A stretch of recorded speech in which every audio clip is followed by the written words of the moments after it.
இயக்குனரும் நடிகருமான பாக்யராஜ் திடீர் உடல்நலக்குறைவு காரணமாக காலமானார். அவரது உடலுக்கு நேரில் சென்று அஞ்சலி செலுத்தினார் முதல்வர் விஜய். அவரது மறைவு குறித்து ஆழ்ந்த வேதனை தெரிவித்துள்ளார் முதல்வர் விஜய். அவர் வெளியிட்டுள்ள இரங்கல் குறிப்பில், தமிழ் திரையுலகின் தலைச்சிறந்த இயக்குனர், நடிகர், திரைக்கதை ஆசிரியர், வசனகர்த்தா, இசையமைப்பாளர் என பன்முக திறமையால் முத்திரை பதித்த திரு கே. பாக்யராஜ் அவர்கள் மறைந்த செய்தி அறிந்து மிகுந்த அதிர்ச்சியும் ஆழ்ந்த வேதனையும் அடைந்தேன். அவரது ஒவ்வொரு படைப்பும் பொழுதுபோக்கோடு மனிதநேயம் மற்றும் சமூக விழுமியங்களை பேசும் காலத்தால் அழியாத நினைவுகளாக என்றும் நிலைத்திருக்கும். அவரது மறைவு தமிழ் திரையுலகிற்கு ஈடு செய்ய முடியாத பேரிழப்பாகும். திரு கே. பாக்யராஜ் அவர்களை இடந்து வாடும் குடும்பத்தினருக்கும், உறவினர்களுக்கும், நண்பர்களுக்கும், திரைத்துறையினருக்கும் மற்றும் ரசிகர்களுக்கும் எனது ஆழ்ந்த இரங்கலையும் அனுதாபங்களையும் தெரிவித்துக் கொள்கிறேன். அவரது ஆன்மா இறைவன் திருவடியில் இளைப்பார பிரார்த்திக்கிறேன்.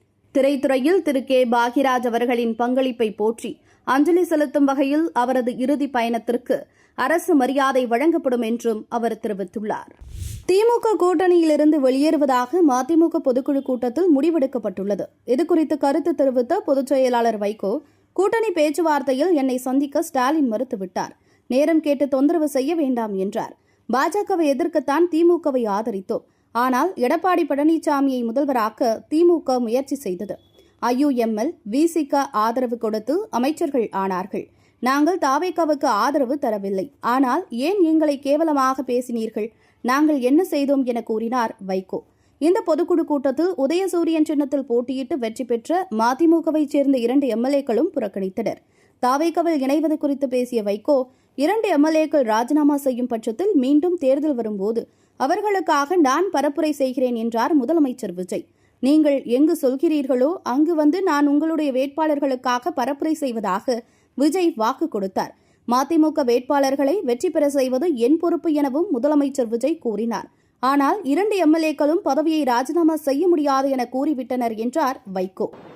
2 MLA-க்களும் அவர்கள் ராஜினாமா செய்தால் இடைத்தேர்தல் வரும். அப்படி ஒரு இடைத்தேர்தல் வந்தால் நானே உங்களுக்கு ஆதரவாக பிரச்சாரம் செய்வேன்னு அவர் சொன்னார். ஆனால் அந்த 2 பேர்கிட்ட சொன்னபோது செந்தில் செல்வன் பதிலே சொல்லலை.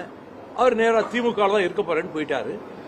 ராஜேந்திரன், நான் மதிமுகவை தான் இருக்கிறேன், ஆனால் MLA தொடர்றேன்னு சொல்லியிருக்காரு.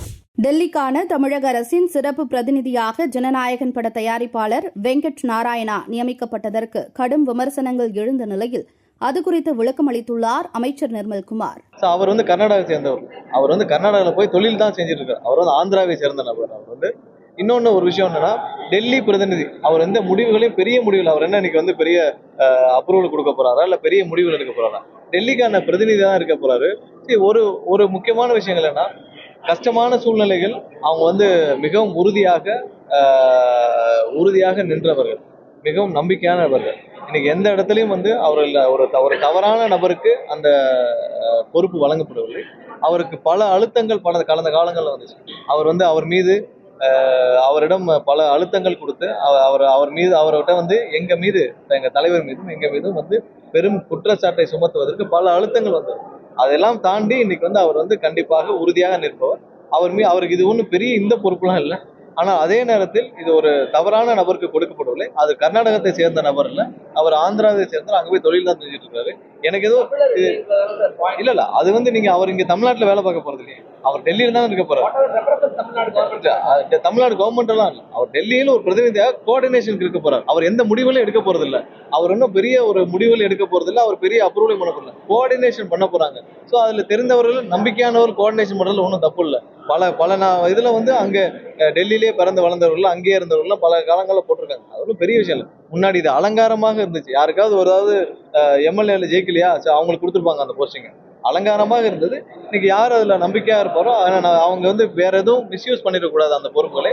அவர் இப்ப கொடுக்கப்பட்டவர் உண்மையாலேயே நம்பிக்கையானவர்.